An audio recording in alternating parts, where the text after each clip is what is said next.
Winter does not come quietly to Millfield.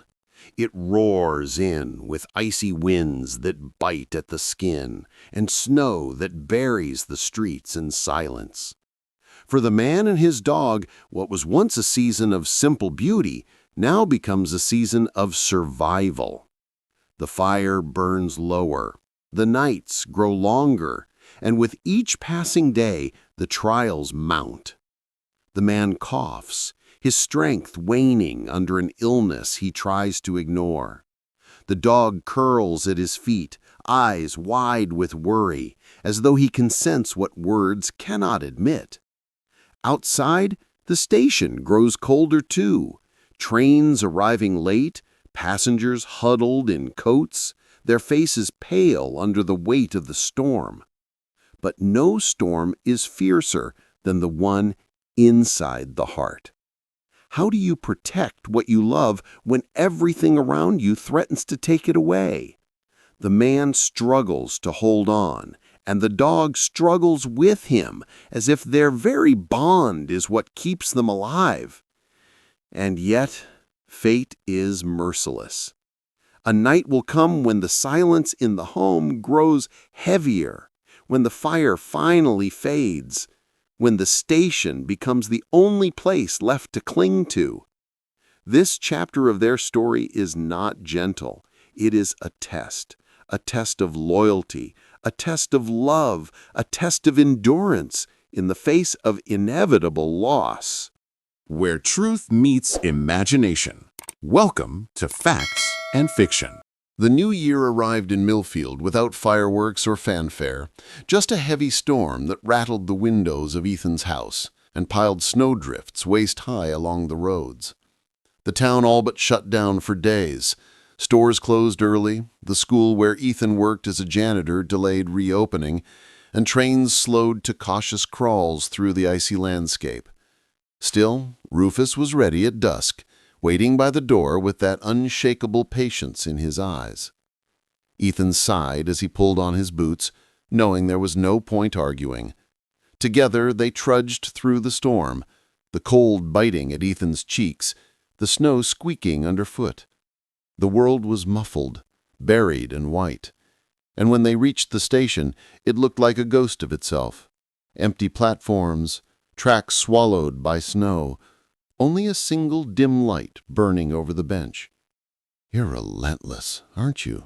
Ethan muttered, brushing ice from his beard. Rufus settled beside him, as though nothing could keep him from this place. That night the train never came. The rails had frozen solid miles away, halting travel altogether. Still, Rufus waited. He sat there as if he could will the train into existence with loyalty alone. Ethan stayed with him, though his toes numbed and his breath burned in the cold. It was madness, but it was theirs. When at last they returned home, Ethan collapsed into his chair with exhaustion. Rufus curled on the rug, snow still clinging to his fur. Ethan watched the dog, wondering at the strength of his devotion.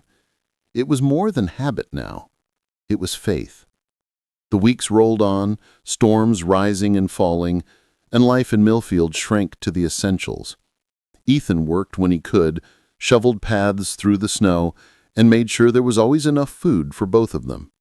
The townsfolk, who had once regarded him with a mix of curiosity and pity, began to greet him differently. They brought bags of kibble, slipped blankets into his arms, even offered rides on nights when the weather turned brutal. The man and the dog had become part of the town's story. But devotion, no matter how noble, did not shield them from hardship. One night in late January, Ethan awoke to hear Rufus coughing on the rug. At first he thought it was nothing, just the dog clearing his throat. But the sound came again, rougher this time, followed by a wheeze. Ethan was on the floor in seconds, hands running over Rufus's chest. The dog's eyes were wide, his breaths shallow. Fear surged through Ethan. He bundled Rufus in blankets and carried him out into the freezing night, stumbling down the road to the vet's small clinic. Lights burned inside, though it was past midnight. Dr. Harris, The town's aging veterinarian met him at the door. "It's pneumonia," she said, after a tense examination. "The cold, the waiting at that station, it's too much for him." Ethan felt as if the ground had dropped away. "He'll be all right, won't he?" Dr. Harris's face was gentle but grave. "He's strong. That's in his favor. But he's not young anymore. We'll keep him warm, give him fluids, antibiotics. You'll need to watch him carefully." Ethan sat by Rufus's side in the clinic that night, stroking his head as the dog shivered under thick quilts. Every rasp of breath cut through Ethan like glass. For the first time, he realized how fragile this bond was, how easily love could slip away. "You can't leave me, too," he whispered fiercely, pressing his forehead to Rufus's. Rufus's eyes, weary but still steady, blinked up at him as if to say he had no intention of leaving. The days that followed were slow and tense. Ethan barely slept, feeding Rufus medicine with trembling hands, coaxing him to eat scraps of boiled chicken. Sometimes Rufus rallied, tail thumping weakly. Other times he lay so still that Ethan's heart stopped until he felt the faint rise of breath. It was during one of those long nights, when the storm raged outside and Rufus slept fitfully, that Ethan thought of his father again. He remembered the last time he had seen him alive, just before the accident. His father had been tired but smiling, carrying a sack of seed for the spring planting. Ethan had helped him unload it, laughing at how the old man refused to slow down even at 60. And then days later, he was gone. No goodbye, no chance to hold on, no second chance, just absence. Like a door slammed shut. Ethan looked at Rufus, curled and trembling under the blankets, and ached with the same fear. Love was always this way, wasn't it? Beautiful, but breakable. Still, Rufus fought. Slowly, stubbornly, he grew stronger. By mid-February, his cough had eased, his appetite returned, and he was tugging at the leash again, eager for the station. Ethan argued, pleaded, but Rufus would not be denied. So one cold evening, wrapped in scarves and carrying an extra blanket, Ethan walked with him back to the station. The platform was slick with ice, the air sharp enough to sting the lungs, but Rufus sat tall, his gaze fixed on the tracks. His chest still rattled faintly when he breathed, yet his spirit burned undimmed. Watching him, Ethan felt tears sting his eyes. It was foolish, dangerous even, but it was also something he couldn't take away from him. The station wasn't just where Rufus waited for someone who would never return. It was where he proved, day after day, that love could outlast even death. That night, as the train passed and no one came, Ethan pulled Rufus close beneath the blanket and whispered, "All right. If you're waiting, I'll wait with you. Always."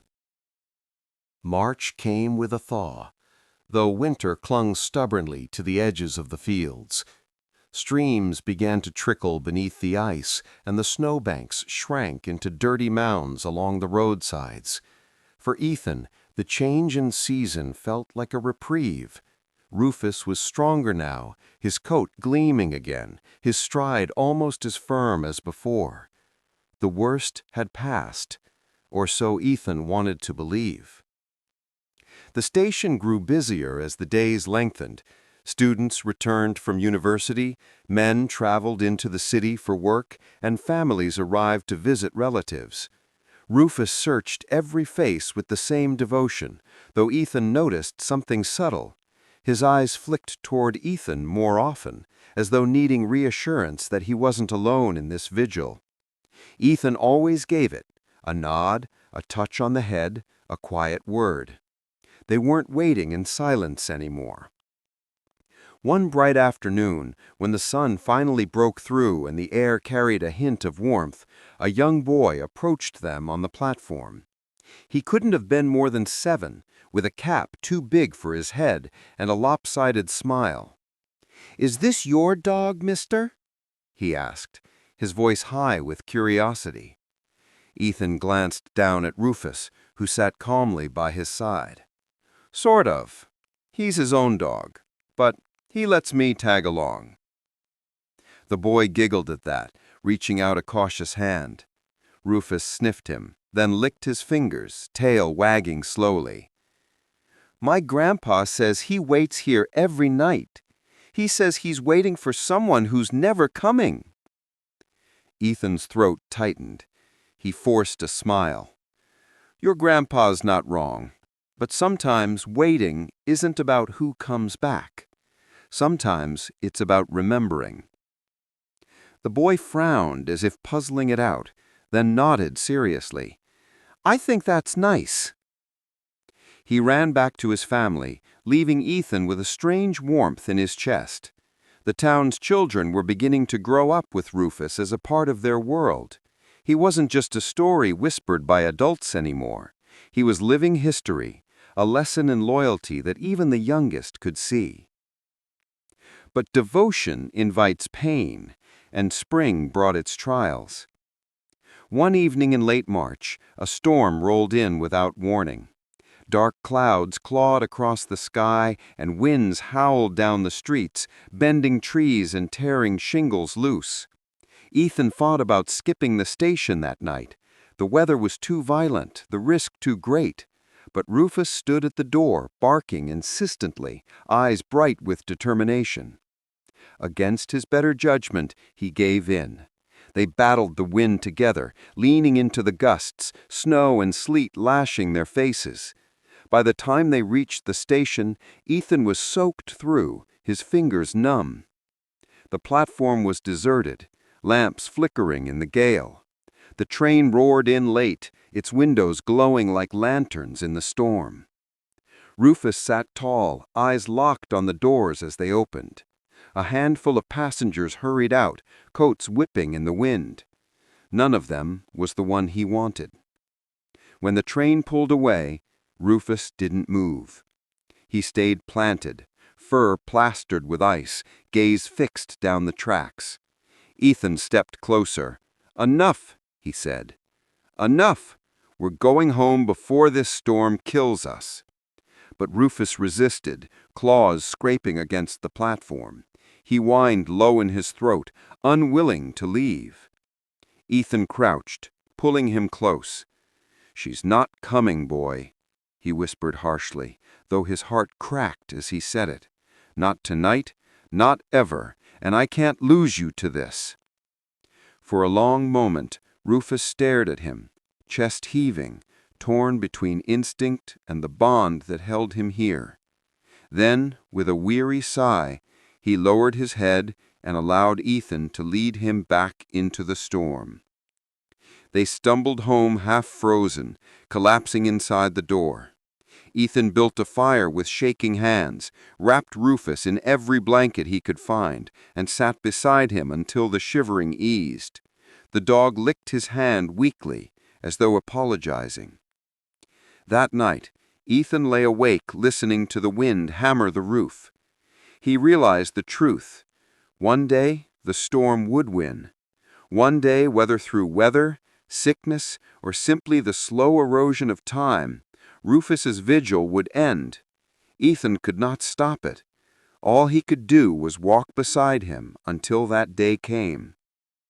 April brought calmer skies. Flowers pushed through the thawing soil, and the air softened with the promise of spring. Rufus regained his strength quickly, bounding through the fields like a pup again, ears flapping in the breeze. Ethan allowed himself to hope, just a little, that they had weathered the worst. Then came the night Rufus disappeared. It was a mild evening, stars scattered across the sky, and the air sweet with damp earth. Ethan had left Rufus in the yard for only a few minutes while he fetched something from the shed. When he returned, the gate stood open. Rufus was gone. Panic surged through him. He ran down the street calling the dog's name, his voice echoing through the quiet town. Neighbors leaned from windows, shook their heads, joined in the search. Hours passed with no sign of him. His legs grew heavy, his throat raw, but he refused to stop. At last, near midnight, he heard the faint sound of barking carried on the wind. He followed it down to the station, heart hammering. And there, on the platform, sat Rufus, alone, waiting, eyes locked on the tracks. Ethan's knees nearly buckled with relief. He stumbled forward, wrapping his arms around the dog. "Don't you ever do that to me again," he choked out. Rufus licked his face, tail wagging, as though the night had been no different from any other. Ethan sat beside him on the cold bench, trembling with exhaustion and fear. The train had already passed, the station empty, but Rufus didn't care.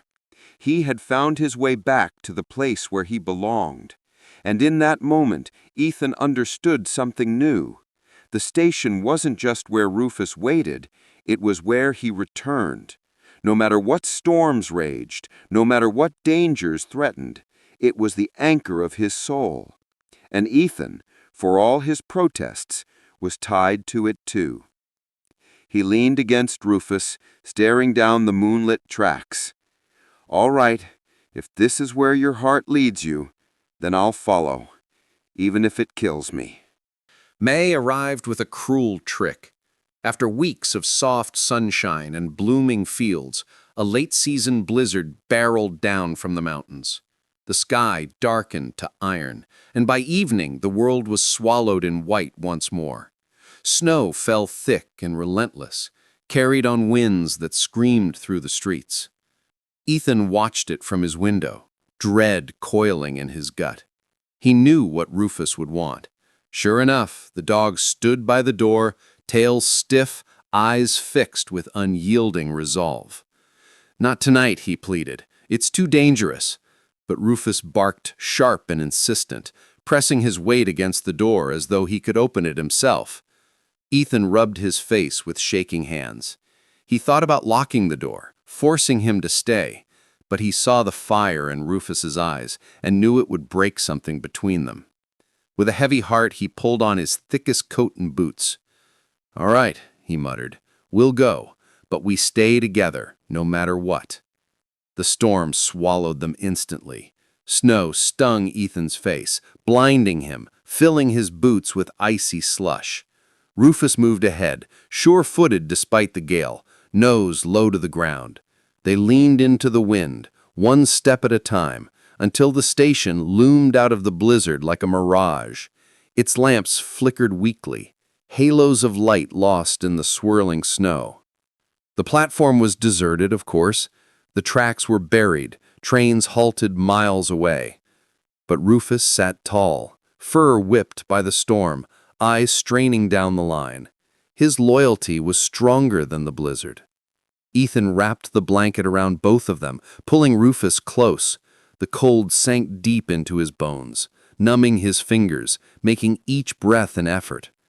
He wanted to scream at the dog, to drag him home by force. But when he looked at Rufus's face, calm, steadfast, he couldn't. "You'll kill us both," he whispered through chattering teeth. "But I'll stay. I won't let you wait alone." Minutes stretched into an eternity.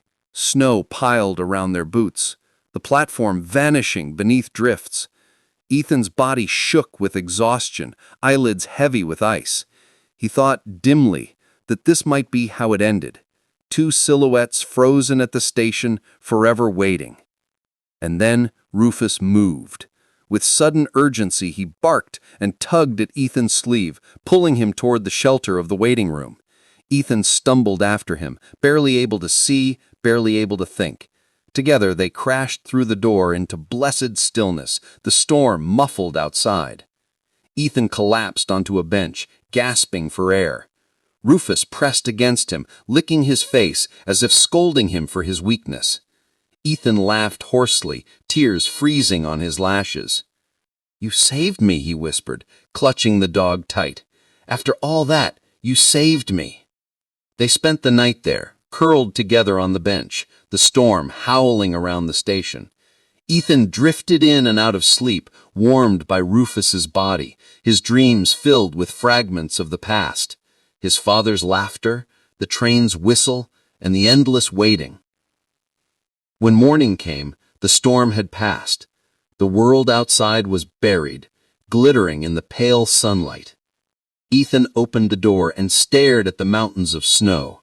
The silence was so deep it felt sacred. Rufus stepped out onto the platform, lifting his head to the cold, clean air.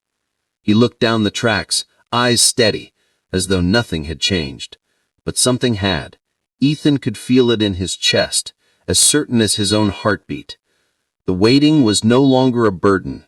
It was a vow, an act of love that gave shape to their lives. As they trudged home through the snow, Ethan realized he was no longer afraid of the end. One day, the vigil would close. One day, Rufus's eyes would no longer search the crowd. But until that day came, they would walk this path together, storm or sunshine. And when the day finally came that Ethan sat on the platform alone, he knew what he would do.